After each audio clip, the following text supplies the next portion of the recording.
चलें बेटा नाबिया, रेडी हो गई हैं तो आ जाएं, आपको शॉपिंग करवा दूं। पापा आई एम रेडी। पापा मैं कैसी लग रही हूँ? पापा लग रही हूँ ना जन्नत मिर्जा और हूँ माविरा जैसी। बेटा कितना प्यारा नाम है जन्नत। और आगे क्या कहा? एक तो ये सोशल मीडिया की लड़कियों ने भी ना आजकल नई नस्ल का बेड़ा गर्क कर दिया है। इन लोगों को पता नहीं शर्म ही नहीं आती। और ये लिबास कैसा है? उसको भी छोड़ेंगे, सर पे दुपट्टा भी नहीं आपके। पापा सॉरी। पापा पापा पापा पापा बताए ना मैं कैसी लग रही हूँ।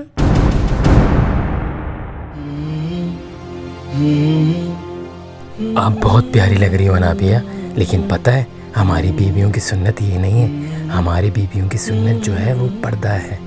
आप अभी छोटी हैं, लेकिन एक बात याद रखना, बच्ची, लड़की और औरत पर्दे में ही अच्छी लगती है। अभी देखें आप कितनी खूबसूरत लगेंगी। चलें अब जल्दी से आंखें बंद करें। अब लग रही हैं आप जन्नत की हूर। थैंक यू पापा।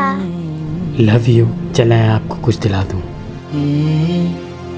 अपने बच्चों की तरबियत उनके बचपन से ही करें, ताकि बाद में शर्मिंदगी ना हो।